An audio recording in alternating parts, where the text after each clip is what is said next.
Maybe not. Oh well. All right, welcome everyone. Thank you for joining us for this episode of Pathways to Energy Efficiency. Today we're going to be focusing on residential solar. But before we dive into that, last week we didn't get to see you guys. We were on a low-income forum on energy conference for the full week. So we took a break, but as always, you can always check out some of our past episodes and some of the topics that we've covered previously by going through to our Facebook page and checking out the saved videos there. Some things that we've covered in the past has been renewable heating and cooling, including stuff like air source and ground source heat pumps, biomass boilers and pellet stoves. We've talked about building envelopes and why they're important, and a myriad of topics surrounding energy efficiency. So I encourage you guys to check them out. And if you have any questions, you can always reach out to your community energy advisors. Each county has its own community energy advisor. My name is Catherine Ripstein. I cover Jefferson and Lewis counties. And I work out of Cornell Cooperative Extension of Jefferson County. You can, if you live in Clinton, Essex, or Hamilton County, you can check out, contact Jen Perry from the Adirondack North Country Association. And if you live in St. Lawrence or Franklin counties, feel free to reach out to Nick Hamilton Honey of Cornell Cooperative Extension of St. Lawrence County, and Nick can answer all of your questions as well. All right, and so with that, I'd like to introduce our special guest presenter today, Scott Shipley. He's the president of Northern Lights and Energy, and he is going to talk all about residential solar in our homes today. So if it's solar something that you've been considering and wanting to know more about, I encourage you to stay tuned in. And with that, I'll turn it over to Scott. Howdy. Hello. So yeah, that's me. I'm Scott. I've been working in solar and electrical for a long time, most of my adult life. I started out as an organic farmer up here and then switched to electrical when I was building my house. And I went to SUNY Canton's, oh, it says right there, SUNY Canton's electrical construction program. And whenever you're ready to show me your first slide, then I can start gabbing away, because I can talk about this stuff for hours. All right, so the most important thing that people should understand is that we live in a time when the cheapest way to make electricity is through wind and solar. We don't need to invent anything else. The technology is mature, it's available, it is often a really good investment.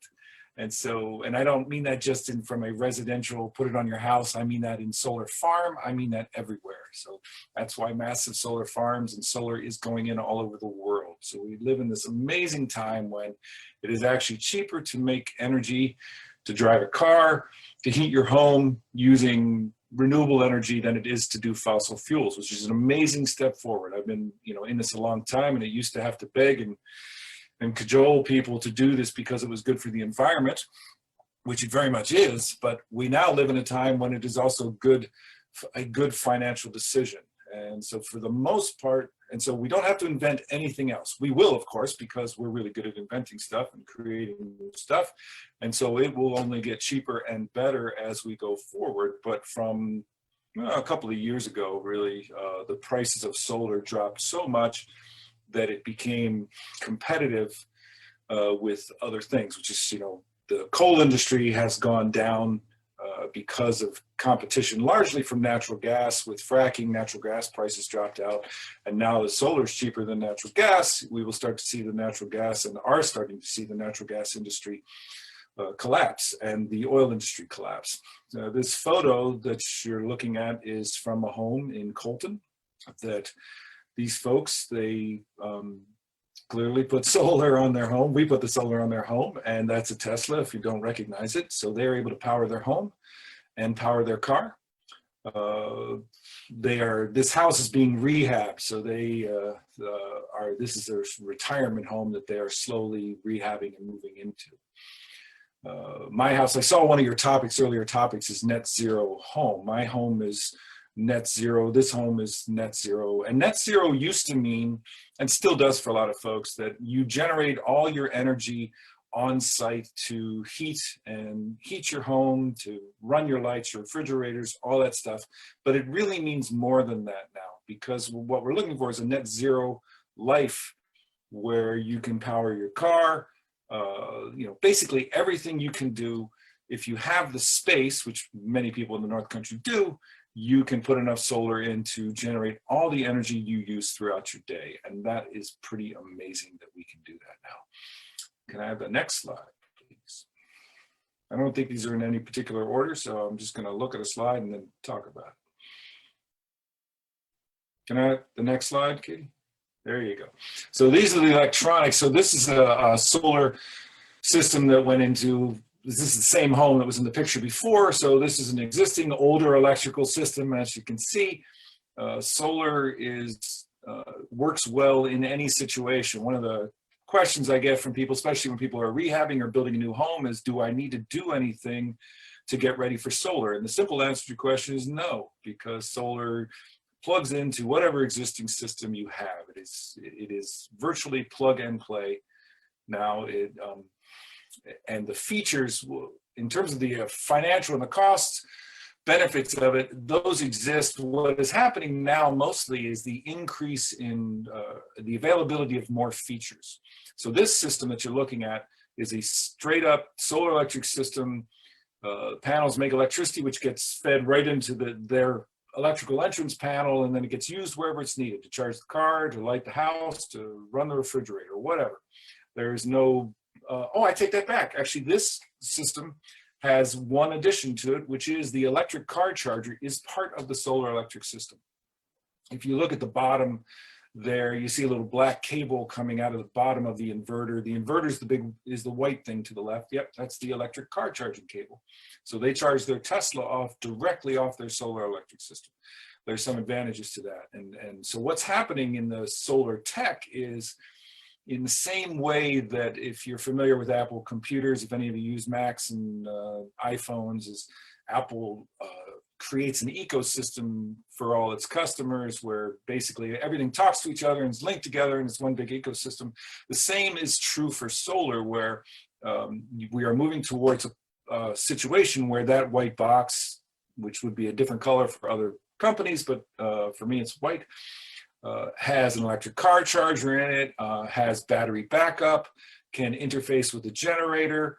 It can do all the things that are nice to have or even required in a modern home, so that you can charge your electric car, or it can just feed the power into the grid, or if the power grid goes down for a little while, you have some battery backup. Folks have probably heard of like the Tesla Powerwall, which is nice, but it's actually a really expensive way to get battery backup. And what we're moving towards is where the electric car becomes the battery backup for the house. And part of the reason is that when you buy an electric car, you can think of it this way, is that you get the battery for your backup for your house for free, because you bought the battery to drive you around. But the battery in the car is much bigger than anything you're ever going to hang on your wall. And so if you integrate the electric car also as the storage for your house, you end up with a much bigger battery than anything you can put on your wall at a much lower cost. Now the next slide, please. Oh, there you go. So solar can be installed in various ways. It can be put on a roof. It can be put on a ground mount. This is a system we didn't actually install. We were called in because there were problems with it, which is not unusual for us. What happened in the early days of solar, still happens some, is companies came in from out of the area, installed systems, and they then disappear. Sort of a solar gold rush going on. For me and my company, and my view of this has always been that solar is no different, in practically speaking, than your heating system, than your water, your whatever you got in your house, that you wouldn't call someone in from Syracuse to work on your heating system. That would be funny to do. I mean, you might, but it would be unlikely. You'd call the heating person, or that's around the corner is nearby. Solar is the same way. There's not a lot of maintenance, almost no maintenance to solar. Every once in a while, something goes wrong. In this case, it wasn't that the panels had a problem. The panels are the least likely part to have a problem because they have no moving parts. They just sit there and generate electricity. The electrical wiring in the system was not done as well as it could have been, and so the wiring failed that brought the power from the solar up to the house, and we had to fix that. It took a little while to troubleshoot it, and then we fixed it. Like I said, solar panels have no moving parts, and so they can last for, we actually don't know how long they will last. The warranty of a solar panel is 25 years, meaning that the companies expect that the power production out of one of those solar panels will be at least 80% of the day it was new 25 years from now, or from when it was first installed. So if you draw a line out, because they do degrade over time in a linear manner, those panels could potentially be producing power 100 years from now, which is wild. You know, there are very few things we have in our life other than potentially our houses that last that long. Not our cars, not our stereos, not our phones, nothing. But solar panels practically can do that. Next, please. All right, this is just to show you that it's same thing. The white box is the inverter, and this is into an upgraded electrical system, just to show that, you know, we can do it with older systems, older electrical systems. We can do it with newer electrical systems. This system, I think there's a picture later, was installed in an old barn, and we upgraded the electrical system to the barn, which was pretty minimal when we got there, just so we could plug our solar in.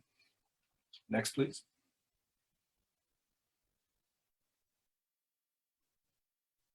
Oh, and there's the solar that's on the barn. Not much to say other than I'd like putting solar on old barns because we have a lot of old barns in the North Country, and we are repurposing them. A lot of them aren't used for much anything anymore other than just storing lots of stuff. And so, you know, we take an old barn those old barns were often built very well and turned it into something that is useful and generates income for the residents. And to me, it's an incredible recycling, reuse of existing old barns. Next, please.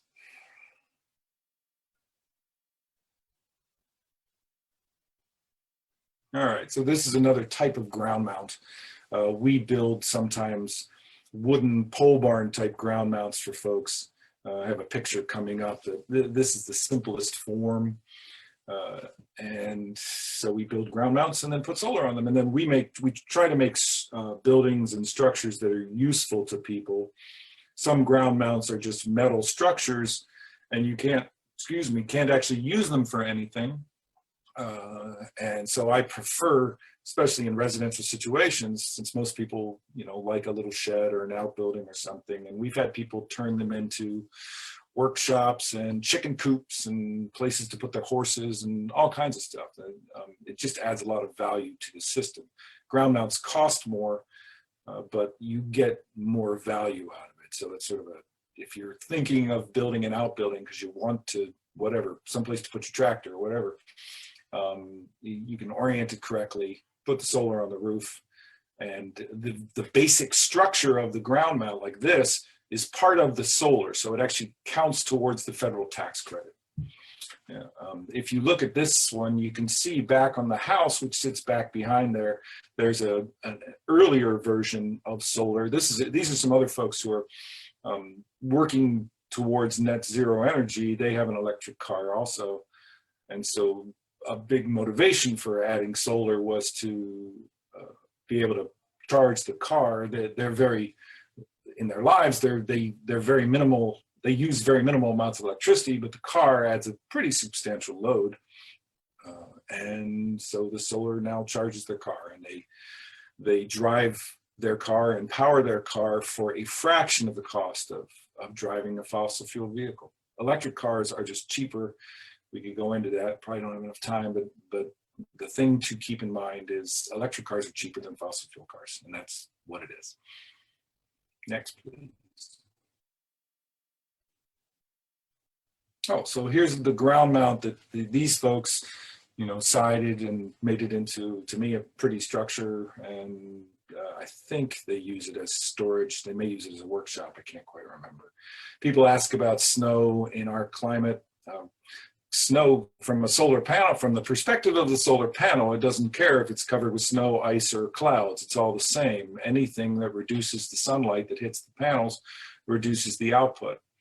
That isn't a problem in a net metered system, because over the course of the year, it is a system like this, depending on the home, the residence, how much electricity they use, it could easily generate enough electricity to cover a person's yearly use. Then whether or not it does depends on what people do, and behavior has a big impact. You can look at two homes. People will say, well, my house is such and such a size. How much solar do I need? And for the most part, the size of the house doesn't make any difference. It's how much electricity you use, because two houses can look identical and one family uses very little electricity for whatever reason, and the other family uses great gobs of electricity.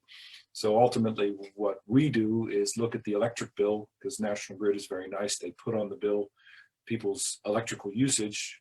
There's a table and a graph that shows the electrical usage for 13 months. And of course, some folks get those messages. There's letters in the mail saying, you use a lot more than your neighbors. And sometimes that's because of behavior. Sometimes it's because of where you live, where if you're surrounded by people who have solar, they are using very little off the grid. And so you may not be necessarily a big user, but you're using many times the electricity than the folks next door. Next, please. I think we must be running out here. Nope, that was it. All right. I can talk about like the incentives, or if someone had a question, however you'd like to do that. No, go ahead, Scott. Thank you. So the reason why solar can be a very good investment has partly to do with the cost reduction in solar. Since I started, it is a fraction of the cost of what it used to be, and mostly through technological advancements and stuff. It's just made making a solar panel. It used to be the solar panel was the most expensive part of the system. Now it's one of the most inexpensive parts of the panel of the system, which is really cool. There are tax credits that people can take advantage of that can cut the cost in half. So when I do an estimate for someone, if they are able to access the tax credits, they can get a return on that investment of 10%, which is really good. I mean, there are very few things you can invest in. Sometimes the stock market does better than that, though historically, the stock market is in the order of 7 to 8% return. Banks, of course, are a tiny fraction of a percent if you're just keeping your money in the bank. And if you have your money just under your pillow, then you get no return whatsoever. You actually lose value in that money over time. And so the thing to keep in mind about solar is that solar is not a situation where you think, well, I could spend money on that, but I'd rather spend money over here. The thing about solar is that you are going to spend that money one way or another. Unless you shut off the electricity to your house, you are buying the electricity. It's not an either or. You have a choice. You can continue to buy electricity straight from National Grid and pay more money over time, or you can put in solar and pay less money over time. That's the choice. The money's going to be spent either way. And so that's a hard one for folks to get, partly because you're comparing where solar, there is a upfront capital investment where buying your electricity from month to month spreads that. It's not even a capital investment. It's just an expense. You're expensing month to month when you're just buying electricity. And so it's a business kind of decision for a residential home. And it's good to think of it like an investment, where you can think you redo your kitchen, for example, and therefore you think, well, one, you just want to redo your kitchen, but you sort of justify it by saying my home's going to be worth more because I redid my kitchen. And that may or may not be true. That you don't know until you sell your house. If you can spend $10,000 on redoing your kitchen, and because of the market at the time when you sell your house, you get no more than if you didn't redo your kitchen. That's the way. So there's a certain risk in that kind of investment. With solar, because you are going to buy, unless you turn off your power and become Amish or something, you're going to be using electricity one way or another. With solar, you are just moving the direction that money flows into something that provides you with a return on that investment, and actually frees up money in the long run so you can actually fix your kitchen. That's the wild thing about it. And tax credits that have been, so there's a federal tax credit and a state tax credit, and those tax credits, tax credits tend to be things for wealthy people. But this is one case where the government has provided tax credits for renewable energy and for electric car chargers and electric cars. This is a place where regular folks can take advantage of tax credits. And what a tax credit is it's different from a deduction. Our children are deductions, and that reduces the taxable income you have. But a tax credit is much more valuable. A tax credit is if you pay, for example, $5,000 in taxes to the federal government in the course of 1 year, you have the potential of taking up to $5,000 in tax credits. So you can eliminate your tax bill for a year, or redirect that money, which again, you're going to spend either way. You're either going to give it to the federal government, or you're going to use it to install solar at your home. And that's the way it works. So there's a federal tax credit of 26% right now. It drops to 22% next year. That's 22% of the cost of the system. And the state tax credit is 25%. So if you put those together, it's about half the cost of the system. Is paid for by redirecting money that you are spending otherwise. We have a question from a Facebook viewer. How long is it from the time you assess whether to put solar on somebody's home or in their yard to installation? So how long is that time frame? Oh, that very much depends on the weather and how much work we have when somebody says yes. Right now, my company we've got a lot going on, so it could be a while. We're actually, because we're going into winter now, we get a foot of snow, that slows us down. And so at this point, for me, I wouldn't tell anyone that I could for sure get the solar in by December 31st. And why that matters is that December 31st is the cutoff for the tax credits for 2020. Come spring, things open up, weather gets nice, and we've been waiting around for work. It goes pretty quickly. What about financing? So somebody was asking about, do you do it as a lien on your mortgage? How do you set up the financing? So there are different types of financing. I have a relationship with a financing company that provides kinds of financing, and there's different kinds because solar has tax credits. You can actually finance the tax credit portion. So for example, I have someone now who's financing part of it. When he does his taxes in the spring, he will get a chunk of money back from the federal government, potentially, or let's put it more general. If you built a system now and you borrowed the money on the tax credit portion, come March or April, whenever you do your taxes, you get your federal and state tax credits back, then you can pay off that section of the financing. So that's one type of way to do it, which is a short-term finance. It actually has no interest. It's not an interest-bearing loan. There's a fee to get it. That's the way they do it. And then there's also financing for the balance, or you can finance the whole thing, which is our interest-bearing loans. Some of my customers have done it through if they have existing home equity loans. There's a bunch of ways now to finance solar, which is nice. That was not the case a bunch of years ago. It was actually hard to get financing. Now it's pretty easy. I encourage people, if they can, not to finance. I'm not a big finance kind of guy, and the best return on your investment is to not finance it if you can. It's like financing your solar is like borrowing money to put money into an IRA, and you can do that, but you will reduce the value of your IRA, the return on that investment, by financing it. Is there somewhere someone could go to see how much solar they would need based on their electric bills?